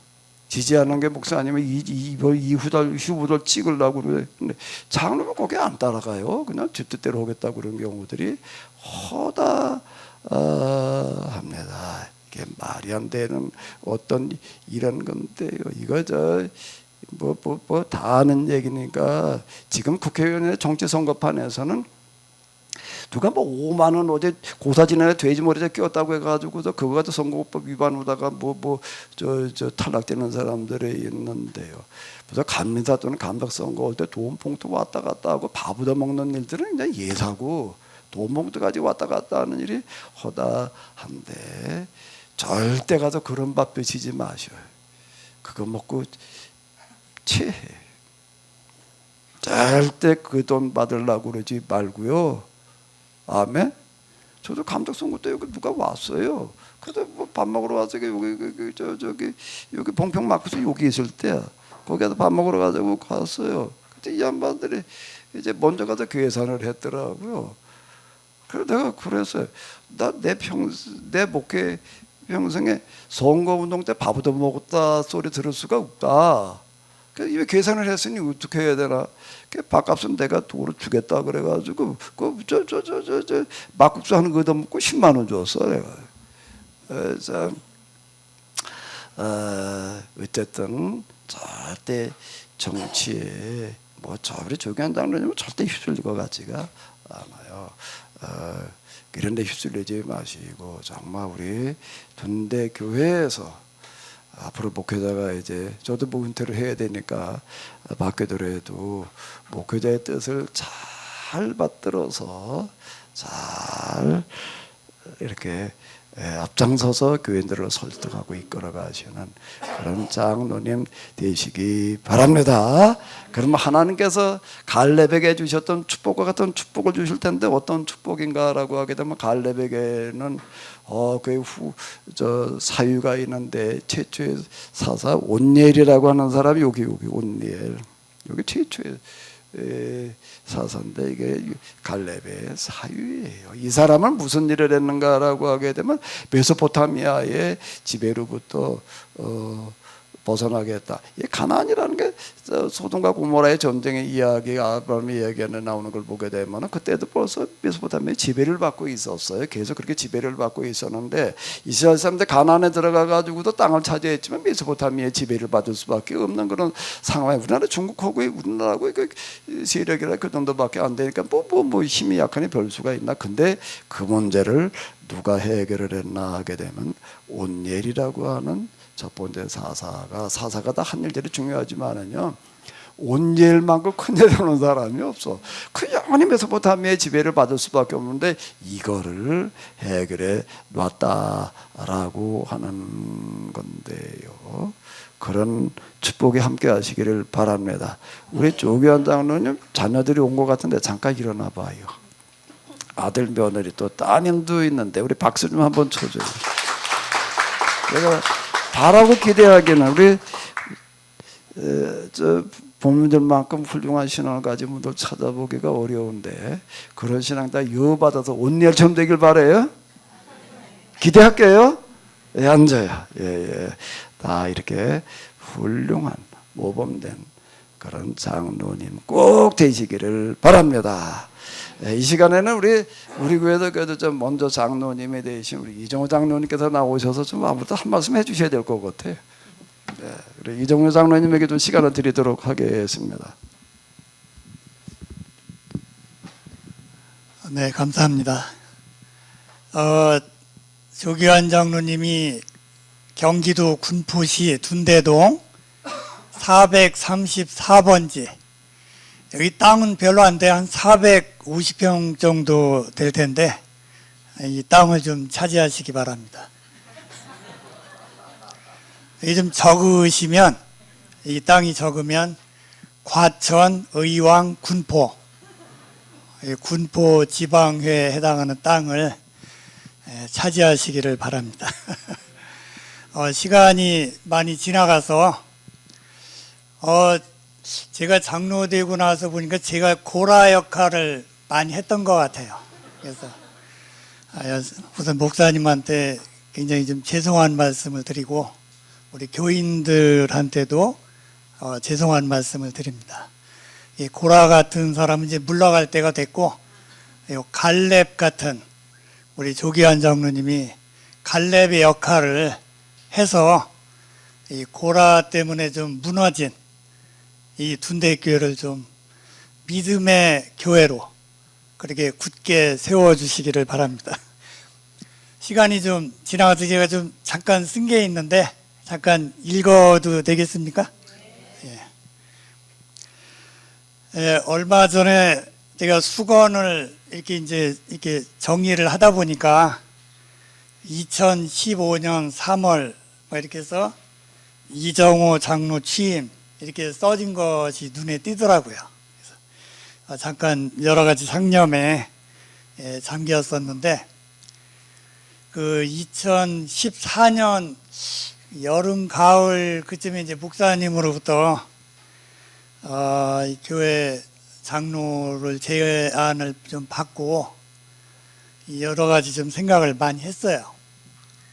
저는 이제 교회 쪽보다는 주로 이제 젊었을 때부터 선교회 쪽 일을 해와가지고 교회에 대해서는 잘 알지도 못하고 교회 여러 가지 돌아가는 거에 대해서 굉장히 문외한이었었는데 또 제가 또 경제적으로 많이 이게 어려울 때가 돼서 제가 얼핏 듣기로는 장로는 그래도 뭐 집을 팔아서 교회에다 이렇게 선뜻선뜻 해야 되는데 이 팔집은커녕 맨 빚만 있는 그런 상태가 돼가지고 상당히 많이 좀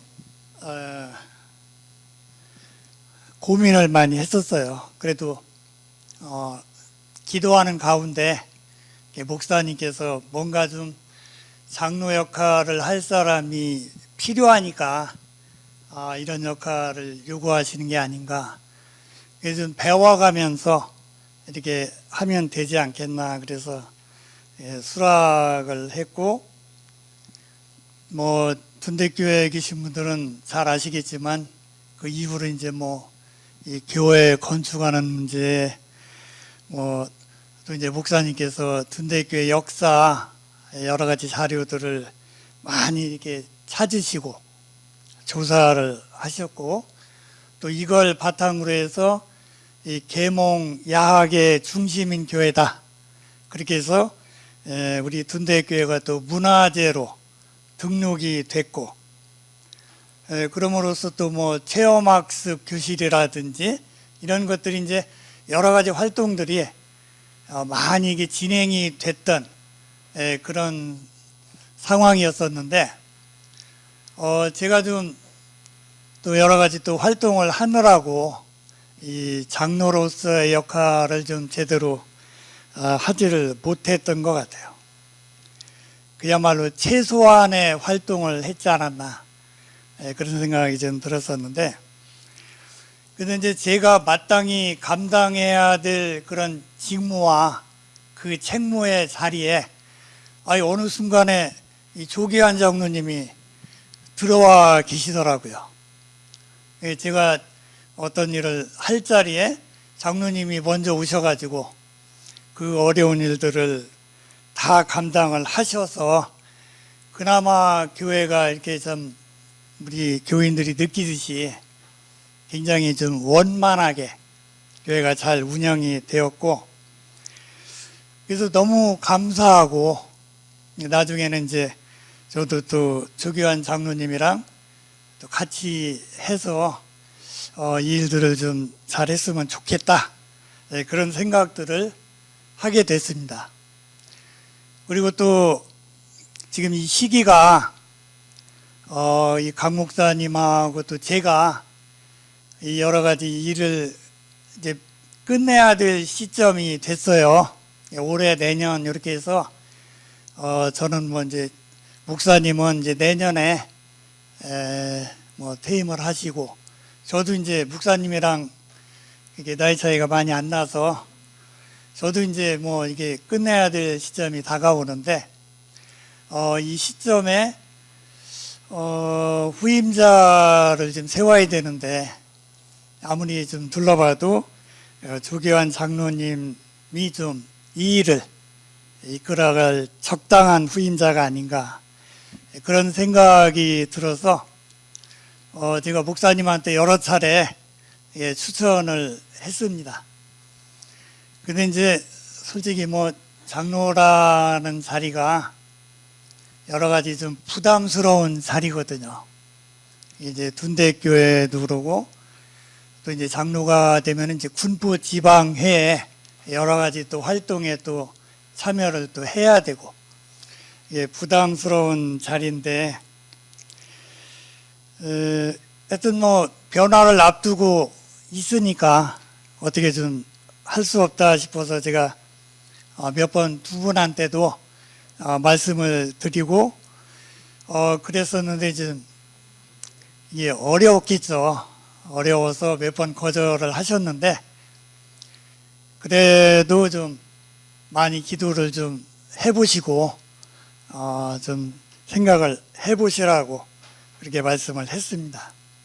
그래서 이제 결국은 이제 큰 결단을 내리셔서 그렇게 이제 감당을 하겠다라고 수락을 하셨습니다. 그래서 뭐 제가 보기는 그 장로님하고 박정화 전도사님이 뭐 장로가 돼서 뭐 특별하게 새로운 일을 하시는 것보다는 뭐 우리 둔대교회 그 성도님들이 몇 년 동안 보셨잖아요. 뭐 교회 제일 먼저 오셔서 뭐 그다 뭐 난로도 제일 먼저 켜시고 청소도 하시고 또 제일 먼저 오셔서 성경책을 딱 펴시고 성경을 읽으시고 하는 그런 모습들을 그대로만 이어가시면 뭐 이렇게 충분하게 훌륭하고 또 존경받는 그런 장로님이 그대로 이어가셔서 자연스럽게 되지 않으실까 그런 생각을 하게 됩니다.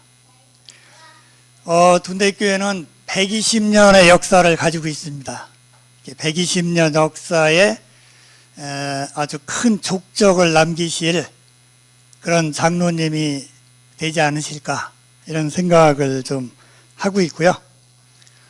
장로님 본인이 힘드셔도 그 옆에 박정화 전도사님이라고 하는 참 믿음의 능력자가 계시기 때문에 두 분이 함께 하시면 이 둔대교회의 그 여러 가지 변화를 이기고 극복하고 둔대교회가 좀 큰 부흥을 일으킬 수 있는 그런 큰 시대적 사명을 두 분이 잘 감당하실 거라고 믿습니다.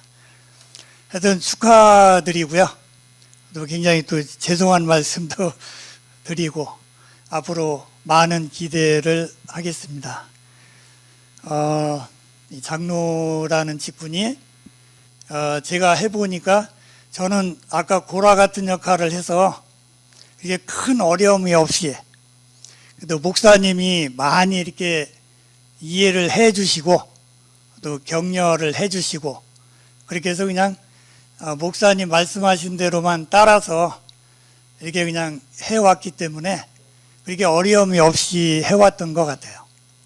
그래서 이제 조기환 장로님은 이제 내년에 또 새로운 목사님하고 같이 또 이 둔대교회를 이끄셔야 되기 때문에 그 부담이 굉장히 좀 크실 거라고 생각이 됩니다. 그렇지만은 뭐 제가 몇 년 동안을 옆에서 이렇게 보시니까 그 박정화 전도사님이랑 같이 이렇게 하시면 아무리 어려운 그 유다가 지목한 아니 그 갈렙이 지목한 헤브론 땅과 같이 이렇게 어려운 땅이라 할지라도 그걸 유다 왕국으로 세워나가는 큰 역할을 충분히 감당하실 거라고 믿습니다. 예, 잘 부탁드리겠습니다. 감사합니다. 네, 장로님 감사드리고요. 우리 저 이정호 장로님께서 그 태블릿 놓으시고 우리 교회대 준비 난을 하나 준비를 했습니다. 이거 전달 좀 해주셔요. 장로님 놓으셔서 난 중에서 동양난인데요. 좀 제일 좋다고 그런 걸 하나 샀어요. 우리가 전달해드리도록 하겠습니다.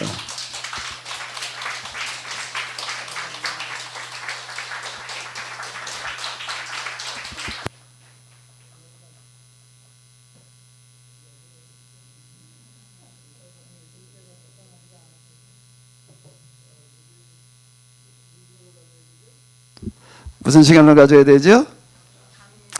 뭐 좀 시간이 갔지만 뭐 오늘 어쩔 수 없습니다. 우리 장로님 말씀을 좀 들어야 되겠죠? 네, 우리 장로님의 취임사를 좀 잠시 같이 들으시도록 하겠습니다. 네, 다시 한번 박수 쳐주시기 바랍니다.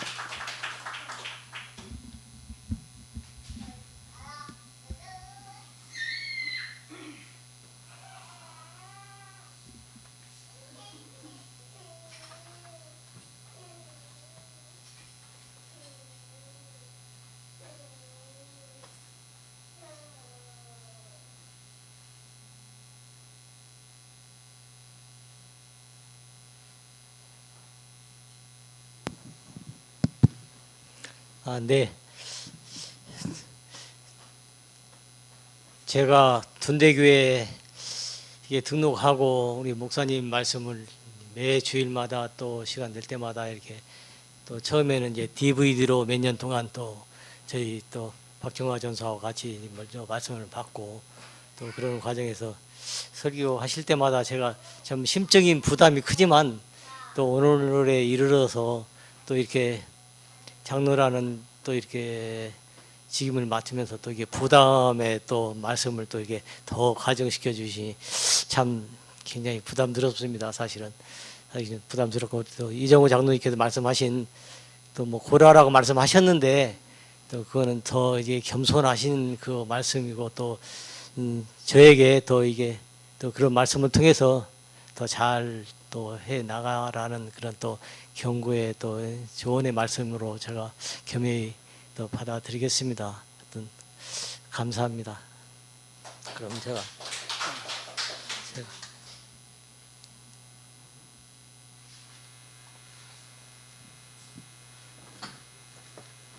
짧게 제가 뭐 취임사를 또 말씀드리도록 하겠습니다.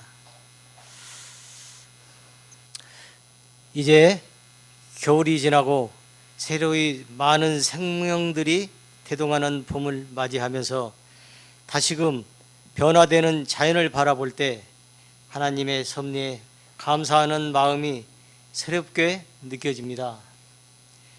오늘에 이르기까지 둔대교회를 섬기고 봉사하시는 분들과 한 공동체 일원으로 저 또한 함께 섬길 수 있어 너무 감사하다는 인사를 먼저 드립니다.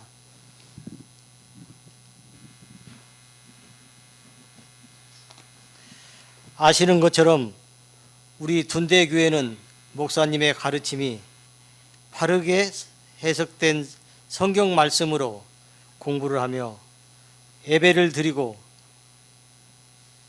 예배의 삶을 살아가기 위한 고민하는 문제들의 방법을 찾기 위해 기도드리며 살아가는 모습들을 보면서 저 역시 많은 귀감으로 삼고 신앙적으로 배우며 바르게 신앙생활을 하기 위해 노력하고 있습니다. 하지만 부족한 제가 막중한 장로의 직분을 받아 하나님의 일을 대행하는 일을 감당할 수 있을지 걱정과 염려로 큰 부담을 먼저 생각해 보면서 장로의 직임은 섬기며 본이 되는 장로가 되어야 한다고 합니다. 또한 감리교의 교리와 장정에 보면 직분자로서의 책임이 있는데 크게 세 가지로 이야기합니다. 첫 번째는 교우들을 신앙으로 잘 지도하고, 두 번째는 교회 질서를 세우며, 세 번째는 아까 목사님이 말씀하셨듯이 목사님을 도와 교회가 건강할 수 있도록 하는 무거운 짐입니다. 이처럼 이런 내용은 특별하기보다 신앙인으로 지켜야 할 기본이며 진리인 듯 합니다. 하나님을 섬기며 예배를 드린다는 것은 이 땅에서 하나님의 일을 대행하는 사람이라고 배웠고, 이 땅에 희년을 실현하여 하나님 나라를 이루는 책임이 있다고 목사님께 배웠습니다.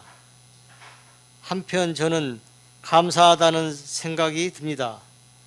우리 교회 선동님들은 신앙인으로 저보다 믿음이 크신 분들이셔서 항상 배우고 있어 모든 분께 감사하게 생각합니다. 아울러 우리 교회에도 두 분 장로님이 계십니다. 장로님들을 더 도와 목사님의 목회에 적은 도움이지만 도움될 수 있도록 많은 노력을 하도록 하겠습니다. 이것으로 간략하게 취임사를 가름하고자 합니다. 끝으로 장로의 소임을 잘 감당할 수 있도록 많은 지도와 편달 부탁드리며 올 한 해도 우리 교회 모든 분들의 건강과 가정의 평안이 함께 하시길 주님의 이름으로 기원드립니다. 감사합니다.